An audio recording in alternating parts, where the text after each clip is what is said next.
राम सिया राम जय जय। का मुखिया जी? खुश रहो खुश रहो। अरे प्रणाम थोड़े कनी हम। ये कौन डिजाइन बना ले तुम? पुष्पा फैसला करेगा। झुकेगा नहीं। चश्मा मेरा उधर इधर करो। चल तू कौन हो जी? बिना में से तुम साथ जाना है फैसला में। बाल दिन आपे के संगे बानी महाराज हमरे कथि के हो ए मुखिया जी, काला का सीधा पहनाओ। तू कहाँ फैसला में जेबू?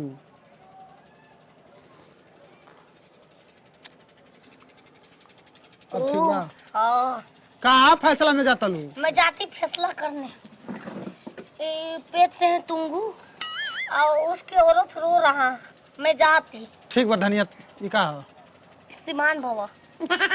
हद बाड़ू आपला हद पगड़िया बाड़ू। महाराज लेके जात परी तो ये हमारे धोतिया के पगड़ी कहाँ बांध ले लू?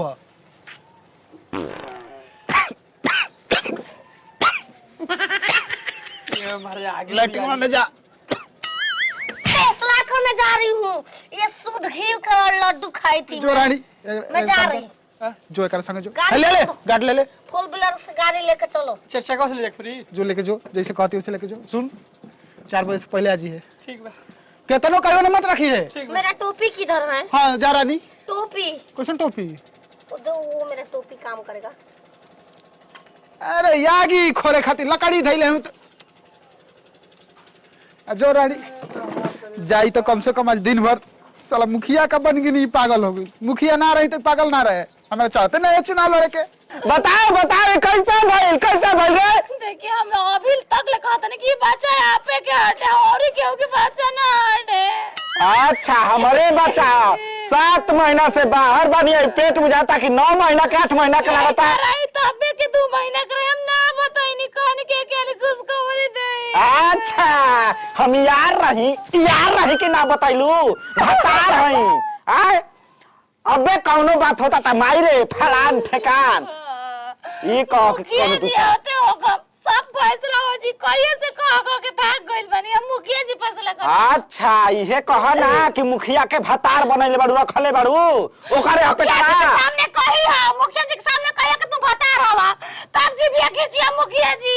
जीभ खिचिया अच्छा इनो नहीं कि समझत हमर तरह मुखिया के पावर लगावत ताड़ू आय हे छिनरई के पंचायत मुखिया करियो आय मुखिया बने गो हमर सारा और के उसारे के तारा से आए टूट गए। कह की भतार कौ मुखिया भतार चापो धन हो सोर दिए न लागी मजा मिली तो हो दिए न लागी केने घर बारे लोकत नहीं के उजर बुल्लू में लिखले भाईसन ये हो छिना छाप ए प्रेग्नेंट लगो तो मुखिया जी पगला जाई तोर भाषा गोई लगत देली मुखिया जी वो लगता नहीं इहे मुखिया नहीं प्रणाम हम टोपी लेल बनता से बात कर सकती हैं। हां टोपी लेल बनो मुखिया जी बैठी है जा बाप रे बाप कैसे बैठी रे बैठे मुखिया जी रहो हाथ में हमारी इज्जत मत लंगड़ हो गई निका टाइट रहे के हमारा टाइट रहे मुखिया आई टाइट ना रहता मारना तो बस हमरा के और टूटल फाटल रड डालल बा का सीधे रहतनी टाइट रहे के हमरा मुखिया में जीत गई थोड़े टूटल फटल कुछ ना स्टाइल है मुखिया जी के चले के हाय का हो यही खाली तो फैसला करके रवा घर जा बताई। बोले बनी मुखिया जी फैसला करे के बाटे एक और का फैसला हुई तो पेट बा ई पेट हमर मरद के हक हो ना कि हमार हइए एक छिना रो उठाओ तो एक रख मार बतर का तहार पेट में तहारा भीड़ दे एक और पेट कैसे हो जाए एक और पेट है का बा आप को पेट बा ओकर बात समझिए हमार बात समझिए सुनिए हमार बात हम 7 महीना से बाहर बनी अब पेट बुझाता कि 8-9 महीना के बाद अबे हमार कैसे हो गई चुप लड़का अबे पहले संभाल ले दे आपको रुक जाओ आपका 7 महीना से हम बाहर बनी अब पेट है 8-9 महीना के बाद तो से का मतलब बा एक पेट कईयो महीना के ओको खाई पी मोताई ना बाहर दे तो कमाते हो भेजते हो खातिया खातिया बात समझी बताएं कि हम एकर बता रही ए मुखिया जी देखी हम रवा से बता मुहियाइन मुखिया जी देखी एमा बच्चा बाटे ई बच्चा कहत ना कि हमार ना के और के बच्चा हटे ई अंडा हो बच्चा कैसे ढुकी केने कवाड़ी बा ढुका कैसे ले लू कौन इनके मुखिया में फार्म भरवा के जितवा देल कवाड़ी केने बा कैसे बच्चा चल जी हमरो के ओइ में डाले जाए के बा पूछ के हम बता देब तू के कर हवा के का ना हवा पैदा नहीं कुछ बेकार ए रारो बतर काटो अनाथ आश्रम में मैं जमा बाबा हमार 20 गो ई पागल हमने तो मुखिया जी बच्चवन के डाल दे बना हॉस्टल में ई ना पोस पाई ई काय को गुल्ली डंडा खेले खातिर ले बानी जहां जाए ता खेत दी दूध ले छेद दी मुखिया जी के भेजा मुखिया जी फैसला कर हां मुहिया आज के माला देखो सुने मुखिया जी बताएं हम कैसे रही हमके रखत नहीं खा पूरा हां ए जे तो बारू ए जे ना बारू आप का चाहे देखिए मुखिया जी रो से हाथ जोड़ के हम विनती करतनी टोपिया संभार आशीर्वाद देगी दू के हल्ला ललझरिया के ले जाइए बच्चा करा के एहू के अनाथ आश्रम है के वृद्धाश्रम में भेज दी महाराज जी आता में बुद्धा आश्रम में भेज तो खातिर ए बड़ा। जवानिया के चाटी सब पता मुखिया आई ले हम छिना ना रहनी जौन चाटत रहे तबने सरवा चाटी एकरा तो हम चाटत रही मुहिया चाटत रही अरे चाटता जवानी तेला चाटा ये राज जानी काहे मुखिया तर जातिया हाँ। मुखिया के त मेहरा पागल आए तू ले हनुमान गिर से मारम ओही तारे मारो मुखिया इनके चटा टोपिया हो मुखिया आई केने देनी तोरा के देनी का खाले बने मुखिया जी दे हम दे तोर माई के दे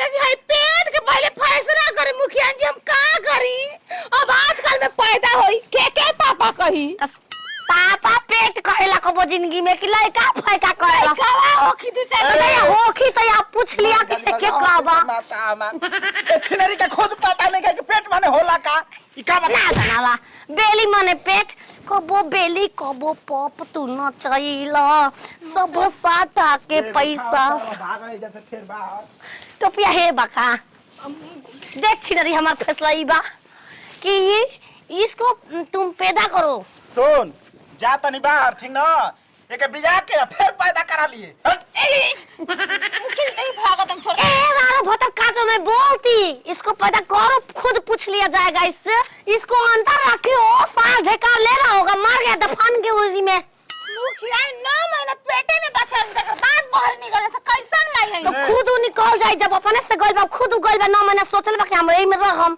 उ खुद निकल जी लगता कुंभकर्ण बाबू में वो महान बारी मुखिया है तो पिया रखो आशीर्वाद दे चानी गिरता देखो याद पड़ गेल हमको देखिए तू कहत रहली कि मच्छरदानी में मत आई मच्छरदानी में गई नहीं मच्छरदानी गिरई नहीं ओही दिन के ह यार अभी खून याद आ गई मसदानी गिरैला से बच्चा पैदा होता हम 100 गो मसदानी गिरा देही ना आज ले पद्दा होइबे ना कइल हमरा से तार कोंख में कहूं फुलवे नहीं के का कैसे कैसे फूल है माला पहले मनी कोखी में के काका भाई इतना माला कहने केने रे मैं टोपी दो याई न इज्जत करता नहीं घरे आज बड़ू त किम करोती गर्दन में रहला से ना होई ई फूल चाहे ऊ फूल फूल फूल फूले मुखिया फूल इनका धन मुखिया बानी के दास कमजोर हो गइल बेटे मुखिया जी प्रणाम। पुतला मुखिया जी खुश रह ये तो परेशान कर ले बड़ी कब्बे से हमनी के और ड्राइवर नीचे गाड़ी में बैठ के आ मैं एसी चलावता आ तेल जला दलस के का टोपिया पकड़ काम बा छिनरी हम बोला के आप तू एकरा से गोल लगवाओ तो अरे कुल हमके प्रजा हुआ सो मुखिया तू मुखिया ही बजरा ही है आलू बजारा ना प्रजा प्रजा जब मुखिया जी प्रजा वोट देके जितावे नहीं जा कुल धन संपत्ति रह चाहे सन कुल पागल मेहरारू से बियाह कर लेनी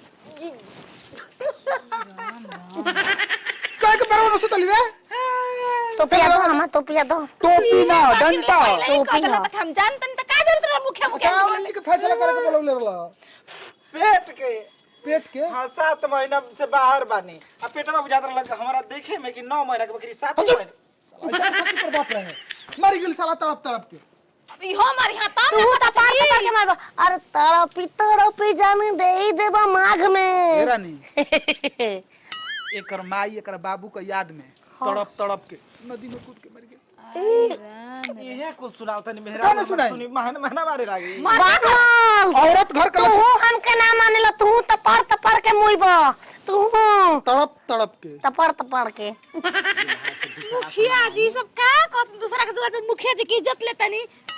अपना बड़ मुहिया बा पहला उठी के लड़का होके के रहे अच्छा आ समय से हॉस्पिटल ना ले जा पैनी अरे मुखिया हो के ना ले जा पैनी। एम्बुलेंस में लेट कर डाला लड़का मर गई। मुखिया ओइ दिन से पागल हो इलाज कराई पागल बैठते के हो जाए ठीक। दवाई एबे नहीं खु खइले चला हिता तब निकलता कैसन करत अरे बाप रे ट्रेन दवाइया खा लो। मुंह देखला दांत है जा जा मोटामा कपार में बड़ी दर्द बा। अच्छा दवाइए पर जिया तनी आके ना सबका लेकिन एगो बात कही मुखिया जी ठीक है कुकुर बानर ने काटे लागेली की कहा ई देखा होतना पागल हो के मुखिया जी झेलता ना आ तू एगो लड़का पर शक करता ला चुप रे हैं मैं अभी के निकला- मच्छरदानी के बात याद आ गइल हटे कबे से ना याद रहला मच्छरदानिया ऊ वाला कहां